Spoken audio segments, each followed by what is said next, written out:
যে আমি এই আশ্রমে এখন থাকি, সবসময় থাকি। আর মাঝে মধ্যে নিবেদিতা পল্লী আশ্রমে যাই, মাঝে মধ্যে আজকেই বিকেলে যাই। এটা আমি হয়তো ওই আশ্রম জানে না, আমার মনে হলো তাই তোমাকে কেউ জানে। আর তবে এই দুটো আশ্রমে থাকি, তোমরা যখন খুশি তোমাদের প্রাণ চাইলে আসবে। আর এমনিতে আমি এই আশ্রমে এই 11:30 বাজলেই, যেহেতু এখানে ধ্বনি অখণ্ড ধ্বনি জ্বলছে, নবরাত্রির দিনকে এই ধ্বনিটা জ্বেলেছি, সেই আগুনটাই জ্বলছে আর কি, এটাকে অখণ্ড ধ্বনি বলে। মানে সেই আগুনটা এখনো নেবানো হয়নি। যেমন তোমার কালী, শিব, লক্ষ্মী প্রতিষ্ঠা হয় না, ঠিক তেমনি এটাও একটা প্রতিষ্ঠা। একটা 6 মাস 9 মাস তারপরে ওটাকে বিসর্জন দিয়ে দেয়। তারপরে যেমন আগে 3 বার এখানে হোম হয়, সকাল, দুপুর, সন্ধে, আবার 3 বার হোম হবে। কিন্তু এখন 3 বার হয়, সবসময় আগুনটা জ্বলছে। তো এখন এটাকে ঠিক করিনি কবে বিসর্জন দেবো জানি না, হয়তো জ্বলতেই লেগে গেল। তো সেই জন্য আমি এখানে থাকি, আর 3 বারই ওখানে যাই, গিয়ে পুজো করি। আর এছাড়া তোমরা এই যে আসছো,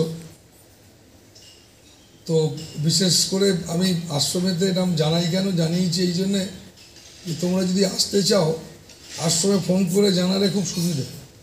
প্রথমত তুমি জানতে পারবে বাবা এখানে না নিবেদিতা বলি। আর দ্বিতীয়ত আশ্রমও জানলে সুবিধা হয় কোথায় না, আগে কি হতো না, প্রচুর মানুষ আগে আসত, তো তাকে মানুষ এলেই তো হবে না, তাকে তো একটা ব্যবস্থা নিতে হবে মানুষকে, যাতে মানুষের অসুবিধে না হয়। তো সেই অসুবিধে যাতে না হয়, এখন আবার করোনার জন্যে বেশি ভিড় ভাড়াক্কা জিপি চলবে না। তো সেই কারণে তোমার এই আশ্রমেতে ফোন করলে এরা বলে দেয় যে আপনি আসবেন। তোমাদের মধ্যে অনেকেই আছে যাদের, বেশিরভাগই না, তোমাদেরকে আশ্রম থেকে নিশ্চিত জানিয়েছে। তোমরা জানতে চেয়েছিলে, তোমাদের জানিয়েছি যে বাবাজি থাকবে। এটা করাতে কি হয়েছে যে সেই যে ভিড় ভাড়াক্কা, সেই ব্যাপারটা একদমই নেই। আর সবটাই সরকারের যে বিধি নিষেধ আছে সব মেনে চলা যাচ্ছে। আর যেহেতু ফাঁকা জায়গা, তোমাদের বাড়ির ভেতরে যেমন তোমরা মাস্ক পরো না, এটাও তো সাধুদের আশ্রম, মানে এটাও তো বাড়ি এক কথা।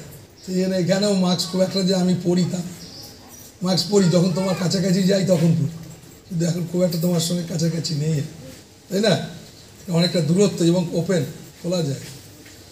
তো যাই হোক, তোমাদের এসব তো বললাম। আর সামনেই আশ্রমেতে বাৎসরিক উৎসব আছে, সেই উৎসবটা অন্য বছরের মতো হবে না। মানে এটা তোমার সম্মিলন, অন্য বছর সম্মিলন, অন্যান্য অনেক আশ্রম থেকে সব বাবা মায়েরা আসে। এবছরে শুধু যেহেতু আশ্রমের একটা বাৎসরিক সংকল্প আছে, যেমন দুর্গা পুজোর সংকল্প হয় যে আমি দুর্গা পুজো করি, ঠিক তেমনি এই আশ্রমের বাৎসরিক উৎসব সেদিন তার আগের দিন থেকে শুরু হয়। তো এই সংকল্পটা এখানেও আছে। এখানে এই 25শে বৈশাখ, আরও যে সমস্ত ছোটো ছোটো, 1 বৈশাখ লকডাউন চলছিল, কিন্তু এই আশ্রমে সেই যে অনুষ্ঠানগুলো, পুজো পাঠ যা হয়, সেটা কিন্তু এবছরও হয়েছে। হয়তো বাবা মায়েরা কাউকে আসতে পারি, কিন্তু এই সমস্ত জিনিসগুলো আশ্রমে তো হবে। আর তার সঙ্গে তোমাদের মতো বাবা মায়েরা কিছু তো আসবেই, তাদের আমি খুব খুশি হব। তো এইটা হচ্ছে উৎসব। আর রাত্রে যেহেতু থাকার ব্যবস্থা থাকছে না, সেই কারণে মানে আয়োজন করতে পারছি। আর এবার তোমাদের আমি যার জন্য তোমাদের দুটো কথা বলবো বলেছি, সেই বিষয়টি হচ্ছে এই যে তোমরা আমার কাছে আসছো, আশ্রমে আসছো, তো বল কথা, আশ্রমে আসছো বা মানুষ, সারা পৃথিবীর মানুষ কোনো না কোনো, নয় গির্জায়, নয় মসজিদে, নয় মন্দিরে, না হলে তোমার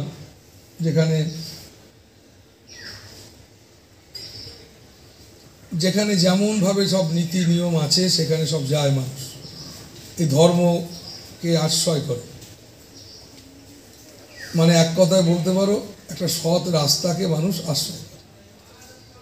যে সৎ রাস্তাকে আশ্রয় করে কেন না, জীবনটা যাতে করে যে একটা সঠিক পথে যেন চলতে পারে, মানে জীবনের শুরু এবং শেষটা যেন খুব সুন্দর করে এগিয়ে যায় এবং শেষটাও যেন খুব সুন্দর করে হয়। এরা মানুষের একটা ভীষণভাবে মানুষ চায়, তাই সারা পৃথিবীতে এটা আছে।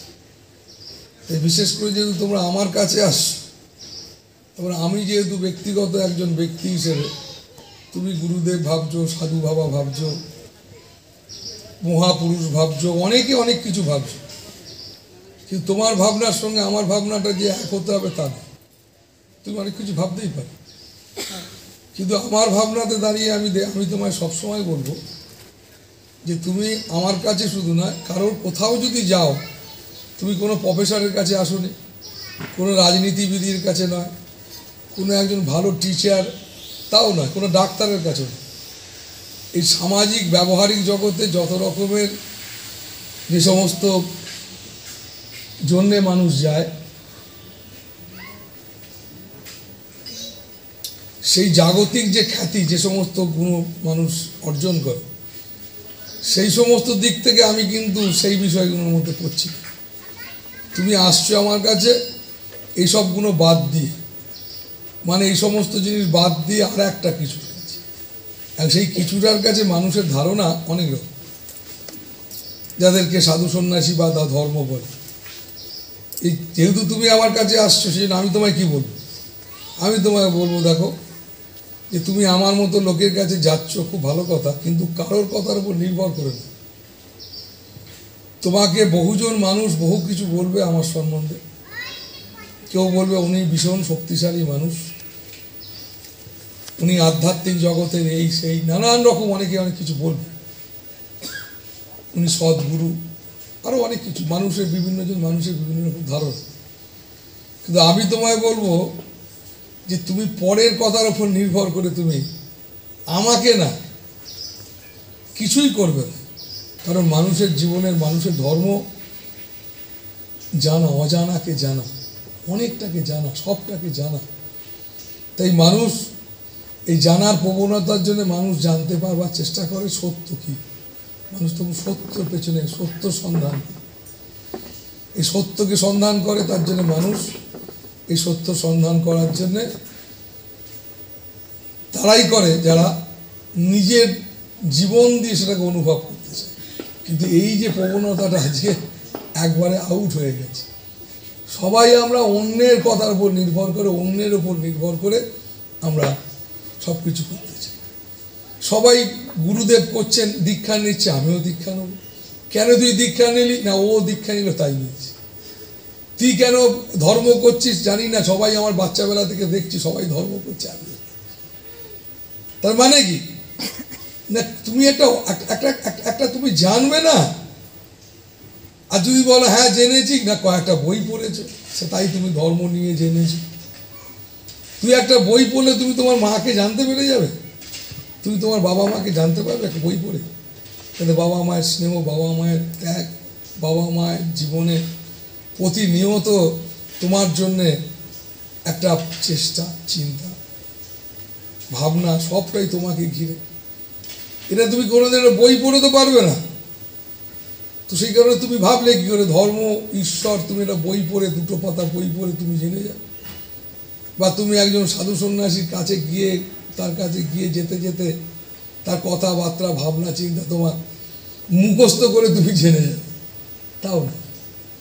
তো সেই কারণে তোমাদের কেন বলছি আমি না, এই কারণে বলছি যে যে তুমি ভালো থাকতে চাইছো, মানুষ ভালো থাকতে চায়, তাই তোমাদের বলতে চাইলাম নিজের দৃষ্টিতে জগৎটাকে দেখ, নিজের অস্তিত্বকে খুঁজে পাও।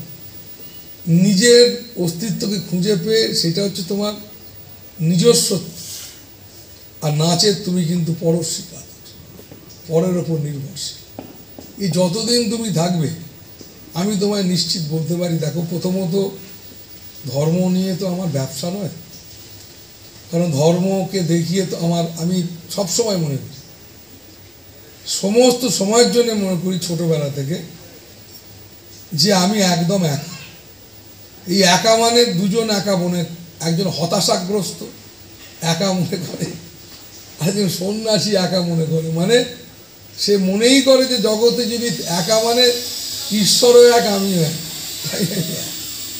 আমি কোনো মতে মানে হতাশাগ্রস্ত একা নয়, আমার কেউ নেই, ও গো আমার কী হবে গো, কে মুখে জল দেবো, মুখ করবো তাই করবে, এরম ব্যাপার না। তো সেই কারণে হতাশাগ্রস্ত আমি একা। তো সেই জন্যে তোমাদের মাথায় রাখতে হবে, তোমাদের এত কাছাকাছি লোক থেকেও তোমরা নিজেরা এত পাশাপাশি থেকে সংসার করো, তোমরা নিজেদের মধ্যে নিজেরা কত ডিপ্রেশন, কত হতাশা, তোমরা মনে করছো যে আমার কেউ নাই, এত পাশে থাকছো, এত সুখ দুঃখের কথা সবটাই যেন অনেকটা যেন অভ্যাস করে ফেলেছো, অনেকটা যেন তুমি নিজের জীবনে এগুলো অভ্যাস করে ফেলেছো, এবং অনেকটাই যেন তোমার মধ্যে ভেতরে প্রাণ নাই, ইচ্ছে নেই, তুমি করে চলেছো। এটাই যেন সংসার, এটাই যেন বেঁচে থাকা, এটাই তুমি বাচ্চা থেকে এটাই ধরেছো, এটাই করে চলতে হবে। কিন্তু তা আমাদের যারা ঋষি মহাত্মা, যারা মহাত্মা, তারা কিন্তু এরকম নির্দেশ দেয়, আমরা তাদের নির্দেশটাকে অনুসরণ করি। তারা পুজো বলতে কি বলেছে জানো, যে তুমি যদি তোমার পুজোর দরকার কতখানি, তুমি যদি তোমার স্বামী স্ত্রী ছেলে মেয়ে সবাইকে ভীষণ সম্মান করো, তাহলে তোমার আর পুজো করার দরকার। এই সম্মান কথাটার মধ্যে লুকিয়ে আছে পবিত্র। তুমি করতে পারো না বলেই পুজো করো, কারণ তুমি পবিত্র হবে। মানুষ পুজো করে কেন? পুজো কাকে করে? ভগবান। কে সে না পবিত্র? কেন পবিত্রতাকে পুজো করে না? তোমার মধ্যে পবিত্রতার গুণ যেন জেগে। তাহলে তোমার লাভ কি? না তোমার লাভ, তোমারই তো লাভ। তুমি আজকে সংসারে যারা থাকো তাদেরকে তুমি পবিত্র বা শ্রদ্ধা করতে, পবিত্রতা ভাবনা বলি শ্রদ্ধা করতে পারো, শ্রদ্ধা করতে পারো না বলি কষ্ট পাচ্ছ। তা বলে কারোর অভাব আছে, অনেক অর্থের অভাব, সে ভাবছে অর্থ পেয়ে গেলে আমি খুব ভালো থাকি। কি ভাবছে আমার ছেলে হয়নি, ছেলে যদি হয়ে যায়, আমার দুটো মেয়ে, তো আমি ভালো থাকি। মানুষ বিভিন্ন কিছু ভাবছে ওইটা পেয়ে গেলে ভালো থাকবে, কিন্তু বাস্তবিক কিন্তু সেইগুলো পেয়ে গেলে সে যে ভালো থাকবে আরো। আমি তোমায় বলছি শোনো, একটি ছেলে ঠেলা গাড়ি নিয়ে সবজি বিক্রি করে, সেই ছেলেটি আমার সঙ্গে মাঝে মাঝে দেখা, এবং আমি কোনো দিন সবজি বাবা আশীর্বাদ আমার খুব ভালো ছিল।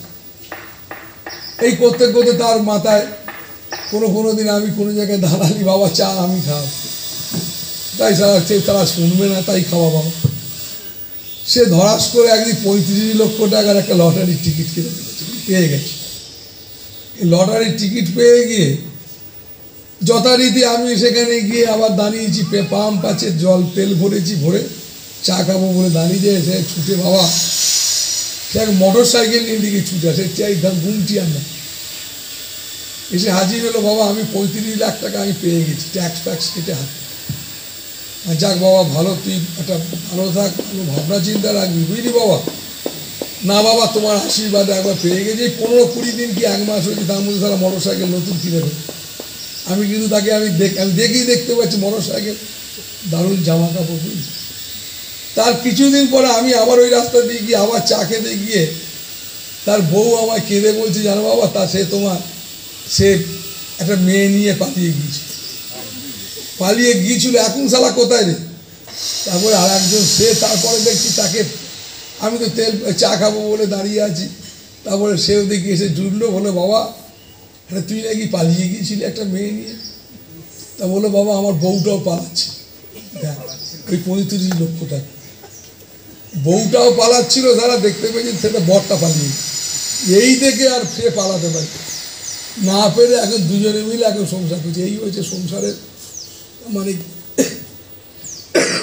মানে হচ্ছে ভালো সংস্কার নেই, এটাকে বলে ভালো সমস্যা, বুঝলি। টাকা পয়সা দিলে কি তুমি থরি সংস্কার, পড়াশোনা শিখলে তোমার সংস্কার হয়ে যাবে? টাকা পয়সা দুটো তুমি পেরে যাবে, ছেলে মেয়ে হয়নি, হয়ে গেল, একবার তুমি একবারে করে ফেলি। না আমার বাতি দেও, তোমার বাতি দিয়ে লাভ, আমার বাতি দেবার লোক দিয়ে সারা, তুই তোর বাতি দেবার জন্য চিন্তা করছিস। এত বাতি দিতে দিতে দেশ সমাজ জগৎ সর্বনাশ হয়ে যাচ্ছে। বাতি দেওয়া অভ্যাস ত্যাগ কর, ভালো সংস্কার নিজে অর্জন করো, ছেলে মেয়েদের মধ্যে ভালো সংস্কার দাও, ভালো সংস্কার তোমার থেকে পাবে। ভালো সংস্কার মানে কি? ভালো সংস্কার মধ্যে প্রধান ভালো সংস্কারের প্রধান গুরুত্বপূর্ণ হচ্ছে মনুষ্যত্ব। কেমন? মনুষ্যত্ব। মনুষ্যত্ব মানে একটা মানুষ, ব্যক্তি, দেহধারী নয়। মনুষ্যত্ব মানে যার মধ্যে স্নেহ আছে, যার মধ্যে মমতা আছে, যার মধ্যে ভালোবাসা আছে, যে বোঝে, বুঝদার, আনারি নয়, আনারি লোক মোটেই নয়, বুঝদার, রুচিশীল, এবং সে কোনো মতেই জবু থবু না, আবার অজবু থবুও না, ধীর স্থির, আবার ভীষণ চঞ্চল, মানে চঞ্চল মানে কর্মঠ। তো সেই কারণে বাবা মায়েরা ভালো সংস্কার ছেলে মেয়েদের মধ্যে দাও। কোনোদিন দেখবে কোনো ভালো সংস্কার যার আছে না, সে কোনো একজন সায়েন্টিস্টকে সে ঘৃণা করবে না।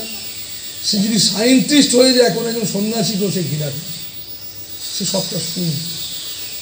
যারা বিজ্ঞানী, যারা খুব উঁচু জায়গায় বসে আছে, যারা গুণী মানুষ, তাদের গাছেতে না ফল ফুটেছে।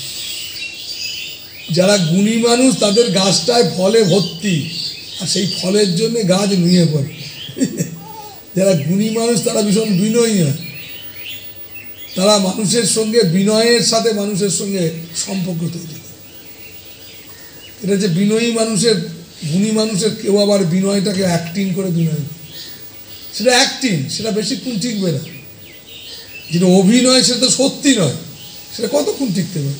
2 বছর, 3 বছর, 6 মাস, 9 মাস, 1 বছর, 5 বছর, 10 বছর, 20 বছর। কিন্তু 20 বছর টেকা খুব মুশকিল আছে। তুই বিয়ে করে আর একটা বউ রেখে এলি খেলায়, বা কাউকে বললি না, সে তুই জোর টোর করে এই 2-4-6 মাস, 1 বছর, 2 বছর, একটু তার বউ বা ছেলে মেয়েরা যদি সচেতন হয়, সে বুঝতে পারি নাকি, নিশ্চিত বুঝতে পারে। তো সেই কারণে যেটা অভিনয়, সেটা অভিনয়। তো তাই বাবা মায়েরা, আমি তোমাদের এতগুলো কথা কেন বললাম জানো? এই কারণে বললাম, তোমরা আসছো যেহেতু আমার কাছে, তোমাদেরকে এইটাই বলার যে ধর্ম মানে শুধু এই প্রণাম করলাম, এই দুটো প্রণাম করলাম, এই পুজো দেখলাম, ইত্যাদি ইত্যাদি, প্রসাদ খেলাম, চলে গেলাম, ব্যাপারটা একদম নয়। ব্যাপারটা হচ্ছে তুমি আসছো কেন না, তোমার ভেতরে যে ভাবনা চিন্তা আছে, সেই ভাবনা চিন্তাগুলোকে একটু একটু করে, যেমনভাবে বললাম আমি, সেদিকে নিয়ে যাও। একটু একটু করে নিজেকে কন্ট্রোল করার দিকে নিজেকে নিয়ে যাও। আমি যেন নিজেকে কন্ট্রোল করতে পারি, আমি যেন নিজেকে নিজে ধরে রাখতে পারি, এদিকে নিয়ে যাব। ওই যে বললাম টাকা পেলেও শালা হারিয়ে গেল, তার মানে ধরে রাখতে পারলো না, তার মানে আমি যেন নিজেকে হারিয়ে না ফেলি। এই হারিয়ে না ফেলার যে প্রবণতা, ইচ্ছাটা তুমি ধরে রাখতে পারবে না।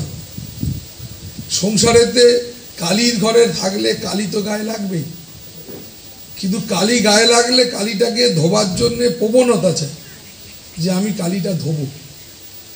তাই জন্যে আমি যদি মাঝে মাঝে কালিটা ধুতে থাকি, কালি লাগলো, কালি ধুলাম, কালি লাগলো, কালি ধুলাম, তাহলে কি হবে না, আমি পরিচ্ছন্ন থাকবো। আমি অন্ততপক্ষে কালি লাগা রূপটা দেখলাম নিজের, আবার কালি না লেগে যাওয়ার রূপটাও দেখলাম, বুঝতে পারলাম যে আমার কালি লেগে না যাওয়ার রূপটা কিরম সুন্দর।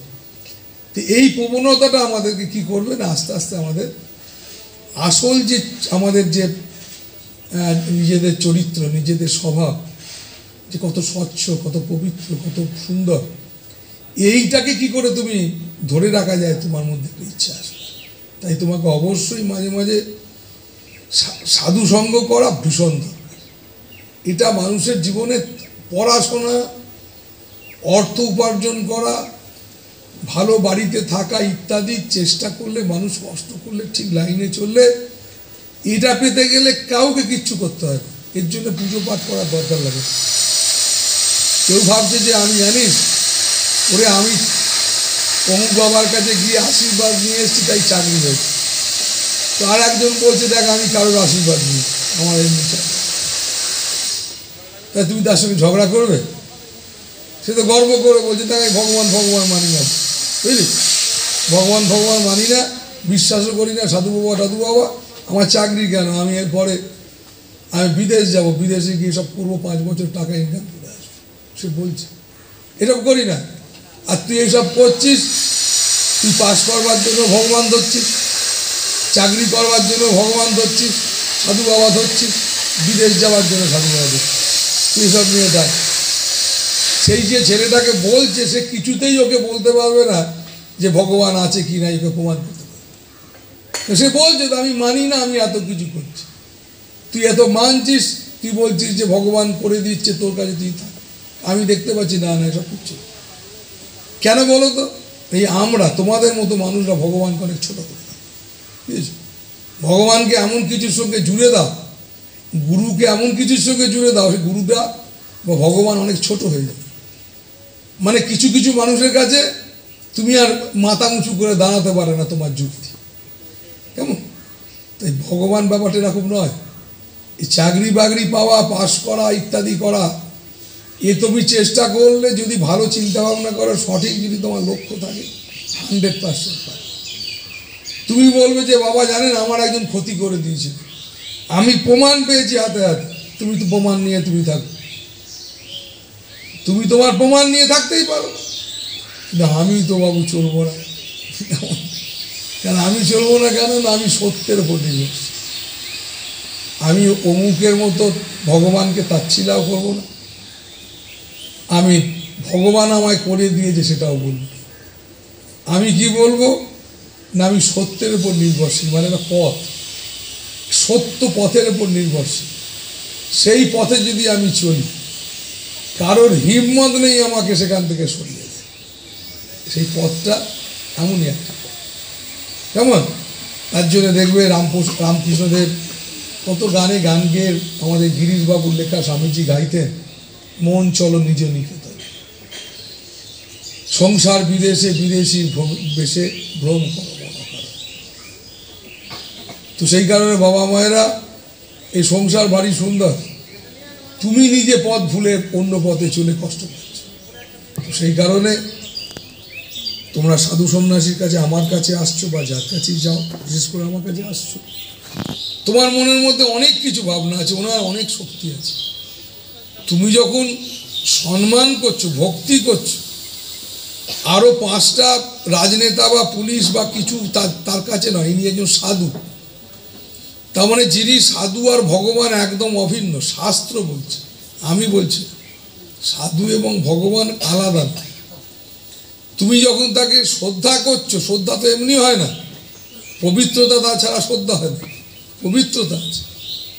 যখন তোমার সঙ্গে একটা পবিত্রতার সম্পর্ক আছে, সেই পবিত্রতার ইচ্ছা নিয়ে তুমি এসেছো, তোমার যেরকমই তোমার ভাবনা কামনা বাসনা হোক না কেন, তুই যাই চাহিদা হোক না কেন, নিশ্চয়ই সেই চাহিদাটা মিটতে পারে।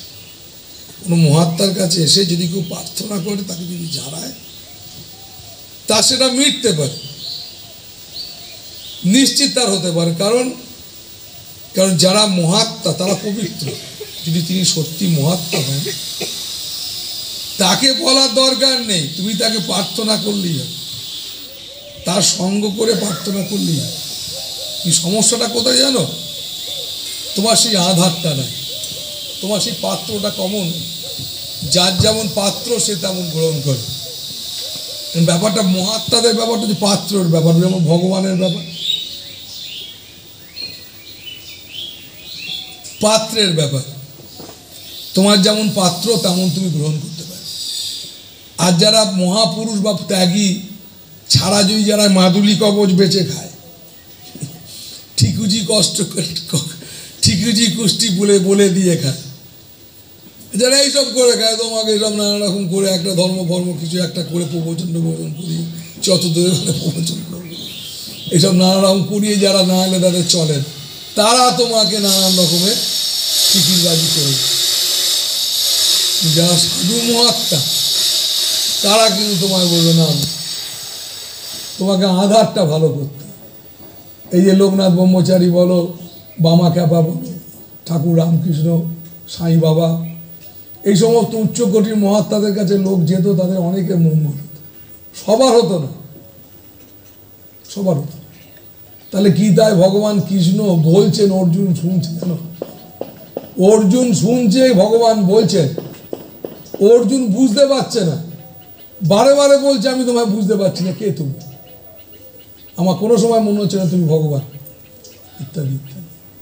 তো সেই কারণে তাহলে তিনি তাকে এক্ষুনি বুঝিয়ে দিতে পারতেন তখন যে ওরে আমি সেই ভগবান কৃষ্ণ, আমি সেই ইত্যাদি করে বোঝাতে পারছেন। তো অত ব্যাপারটা সহজ নয় কি, যে একটা বামদেবের কাছে সবাই যেত বলে একবার লাথি সোটা খেয়ে ভালো হয়ে যেত, ব্যাপারটা না। তারাই পারত যাদের সেই আধার আছে, সেই পাত্রটি আছে। এই পাত্রটি তৈরি করতে হয়, এই পাত্রটি, এই আধারটি সাধনা। তার জন্য মানুষ গুরু দীক্ষা নেয়, আশ্রমে আসে, সাধু মহাত্মাদের কাছে যায়। এই আধার যদি ভালো হয় তোমার সংসার জীবনটা ভালো, তোমার দুটো পাত্র যদি পবিত্র, আধার ভালো মানে দুজনের আধারটা যদি ভালো, সংসারটা দারুণ সুন্দর হবে।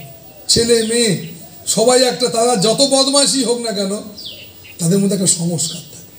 সেই সংস্কারের জন্য তারা যাই বদমাইশি করুক একটা জায়গায় তারা অতিক্রম করতে পারে। তো সেই কারণে এটা শিশু থেকে দিদা, তুমি তা করছো না। তুমি কি ভাবছো সাধু বাবা মানে চল হাত বাড়িয়ে দিই? আচ্ছা সাধু বাবা আপনি কি দেখে বলেন? সেটা সাধু কি দেখে বলবে রে? যে সাধু তোর পায়ের নখ থেকে মাথা চুল সুদ দেখতে পাচ্ছে, তারা তো 14 পুরুষ দেখতে পাচ্ছিস, আর তোকে বলার জন্য তোর চাকর থরি, সে মহাত্মা, মানে রাজা আর রাজা, সে বুঝলি? তো 14 পুরুষ দিয়ে দিলেও তার মন ভাঙাতে নাও পারতে পারে, কেমন? তার তোর 14 পুরুষ তুই দিয়ে দিলেও তার মন গলানো খুব কঠিন আছে। তাই কোনো রাস্তা দিয়ে তাকে যাওয়া যাবে না, একমাত্র হচ্ছে শ্রদ্ধা, একটা একটা একটা সত্যিকারের ভালো আধার, এইটা তো বাচ্চা। তো সেই কারণে বাবা মায়েরা প্রার্থনা করবে যেন ভালো আধার, আর তোমার মধ্যে ভালো আধার তৈরি, তাহলে তুমি নিশ্চিত কোনো মহাত্মার সঙ্গ করতে পারবে, আর নজর তুমি সঙ্গ করতে পারবে। ওই তোমার ব্যবসা বাণিজ্য চাকরি এইটুকুনি আর কি। আর আমি তো বলে দিচ্ছি, কোনো মহাত্মা যদি কাছে যদি মহাত্মা হন তার কাছে যাও, তোমার অটোমেটিকই ভালো হতে লাগবে, খারাপ হওয়ার কথা নয়। তো সংসারী মানুষ হিসেবে দেখো, মানুষ বাঁচবে, মানুষ চলে যাবে সবাই, একদিন তো কিচ্ছু থাকবে না, কিন্তু যতদিন তুমি বাঁচবে ভালো থাকবে। একটা বাস তো একটা জায়গা থেকে ছেড়েছে আর এক জায়গায় থাকবে, যেন ভালো করে গিয়ে পৌঁছতে পারে। তো যাই হোক বাবা মায়েরা, তোমরা খুব ভালো থাকো, তোমাদের সকলের মঙ্গল হোক। আবার সুযোগ পেলে আবার আসবে। আর আমি যা তোমাদের বললাম আমি সেটাই বলতে চাইলাম, যে শুরু করেছিলাম যে কারোর ওপরে নির্ভর করে না, নিজের ওপর নির্ভর করে গুরুদেবের কথা শুনছো সেটাও শোনো, এবং এই জগৎটাকেও একটু একটু করে নিজের চোখ দিয়ে দেখো, দেখবে তোমার মা কি যেমন তুমি দেখছো আরো ভালো দেখতে পাবে তোমার মা। তুমি শুধু শরীরটা দেখছো, তার আঁক পাখানি দেখছো, ভেতরের ব্যাপারটাও দেখতে পাবে, সবাইকে দেখতে, শুধু মা বাবা বউ স্ত্রী এরা সবাইকে। তো যাই হোক, তোমরা ভালো থাকো, তোমাদের মধ্যে আনন্দ নেমে আসুক, খুব ভালো থাকো। হরি ওম বাবা, হরি ওম।